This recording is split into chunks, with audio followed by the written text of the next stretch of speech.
세상에 운동 종류가 정말 많잖아요. 이 중에서 최고를 딱 고르라고 하면, 와, 이건 거의 불가능한 미션처럼 들리죠? 오늘 저희는 바로 그 질문에 대한 하나의 답을 제시하는 자료를 아주 깊게 파헤쳐 보려고 합니다. 완벽한 몸을 만들기 위한 25가지 운동 목록, 그리고 더 중요한 건 그 선택 뒤에 어떤 과학적인 철학이 숨어 있는지 함께 알아보겠습니다. 자, 바로 이 질문. 이게 오늘 우리가 살펴볼 내용의 핵심 질문이라고 할 수 있겠죠? 도대체 어떤 기준으로 또 어떤 방법으로 이 수많은 선택지 속에서 최고라고 할 만한 것들을 가려냈을까요? 자, 그럼 한번 자세히 들여다볼까요? 이게 바로 이 자료의 저자인 제프 니파드가 내놓은 답입니다.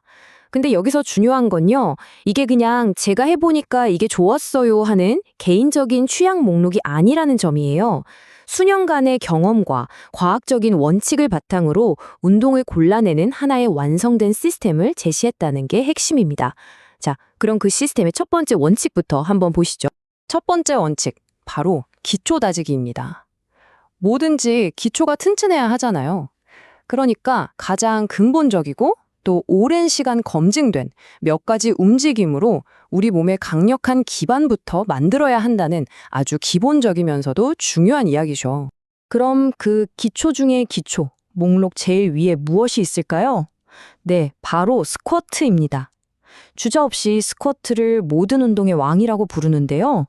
아니, 왜 하필 스쿼트일까요? 그냥 좋으니까? 아니죠.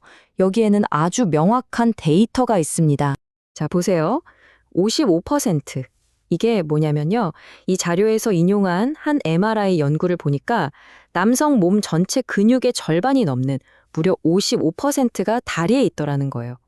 그러니까 논리는 간단합니다. 우리 몸에서 가장 큰 부분을 차지하는 근육을 후련하는 게 가장 효율적이지 않겠냐? 바로 이겁니다. 굉장히 합리적인 접근이죠. 스쿼트가 왕이라면 이 운동들은 왕국을 지키는 기동들이라고 할 수 있습니다. 데드리프트, 벤치프레스, 오버헤드 프레스, 그리고 풀업. 이 운동들의 공통점이 뭘까요? 맞습니다. 여러 관절과 근육을 한 번에 쓰는 복합 운동이라는 거죠. 힘의 기초를 쌓는 데는 이만한 게 없다고 저자는 강조합니다. 자, 이렇게 튼튼한 뼈대를 세웠다고 칩시다. 그럼 다음은 뭘까요? 이제 두 번째 원칙, 과학으로 조각하기로 넘어갑니다. 여기서부터는 그냥 힘만 기르는 게 아니에요. 좀 더 스마트하게 과학적인 근거를 가지고 근육을 예쁘게 디자인하는 단계라고 보시면 됩니다. 신장성 수축 지점에서의 근비대. 말이 좀 어렵죠. 쉽게 말해서 근육이 쫙 늘어난 상태에서 무게를 버틸 때 근육이 더 잘 큰다는 이론이에요. 이게 왜 중요하냐면 수많은 연구들이 바로 이 지점에서 근성장이 폭발적으로 일어난다고 말해주고 있거든요. 진짜 그런지 한번 구체적인 연구 결과를 볼까요? 여기 아주 좋은 예가 있습니다. 우리 팔 뒤쪽 삼두근 운동인데요. 흔히 하는 프레스다운이랑 머리 위로 팔을 쭉 뻗어서 하는 오버헤드 익스텐션을 비교해봤어요. 결과가 어땠을까요? 12주 동안 지켜봤더니 근육을 더 길게 늘려주는 오버헤드 익스텐션을 한 쪽이 무려 40%나 근육이 더 컸다는 겁니다. 40%면 엄청난 차이죠. 바로 이런 과학적 근거 때문에 어떤 운동이 더 나은 선택이 될 수 있다는 겁니다. 이 원리는 삼두근에만 적용되는 게 아니에요. 몸 전체에다 해당됩니다. 예를 들어서 햄스트링 운동도요. 누워서 하는 것보다 앉아서 하는 시티드 레그 컬이 근성장에 50%나 더 효과적이라는 연구 결과가 있어요. 왜?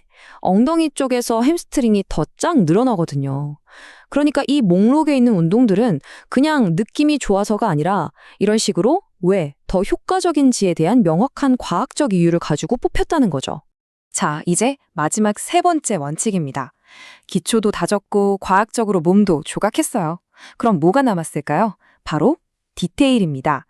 흔히들 무시하기 쉬운 작은 근육들 말이죠. 하지만 저자는 이 작은 근육들이 전체적인 완성도를 결정한다고 말합니다. 예를 들어 전완근, 그러니까 팔뚝 한번 생각해 볼까요? 여름에 반팔티 입었을 때 딱 드러나는 그 부위요. 핏줄 서고 두툼한 팔뚝은 아, 이 사람 운동 좀 했구나 하는 걸 그냥 말 안 해도 보여주잖아요. 종아리도 똑같습니다. 반바지 입으면 다리에서 유일하게 항상 보이는 근육이잖아요. 상체는 엄청 좋은데 종아리가 가늘면 뭔가 좀 아쉽죠? 저자는 이런 디테일이 전체적인 균형미를 만든다고 보고 있습니다. 그리고 좀 의외일 수도 있는데 마지막 디테일은 바로 목입니다. 두꺼운 목이 그냥 겉으로 강해 보이는 효과만 있는 게 아니래요. 자료를 보면 두통을 줄여주고 목 통증을 예방하는 기능적인 장점까지 있다고 하니 이건 정말 놓치면 안 되는 디테일이겠죠? 자, 이렇게 세 가지 원칙을 모두 살펴봤습니다. 첫째, 튼튼한 기초를 세우고, 둘째, 과학적 근거로 정교하게 다듬고, 마지막으로 디테일을 놓치지 않는 것. 그럼 이걸 다 종합하면 우리에게 어떤 결론을 줄까요? 이 철학을 우리 운동에 어떻게 적용할 수 있을까요? 바로 이겁니다. 이게 이 자료가 우리에게 주는 핵심적인 프레임워크예요. 중요한 건 이 25가지 운동 리스트를 그냥 그대로 베끼라는 게 아니에요. 그게 핵심이 아닙니다. 왜 이 운동들이 뽑혔는지, 그 뒤에 숨은 3단계 철학, 즉 기초, 과학, 디테일, 이 원칙을 이해라는 게 훨씬 더 중요하다는 거죠. 이걸 이해하면 나만의 엘리트 운동 리스트를 만들 수 있게 되는 거니까. 결국 이 분석은 단순히 무슨 운동을 할까에 대한 답이 아니라 어떤 기준으로 운동을 골라야 할까에 대한 하나의 훌륭한 가이드를 제시해 준 셈입니다. 이제 여러분은 헬스장에 가서 그냥 남들 하는 운동을 따라하는 게 아니라 왜 이 운동을 해야 하는지 명확한 이유를 가지고 선택할 수 있게 되신 거죠. 자, 이 세 가지 원칙은 이제 여러분의 것이 됐습니다. 이 도구를 가지고 여러분은 어떤 멋진 몸을 만들어 보시겠어요?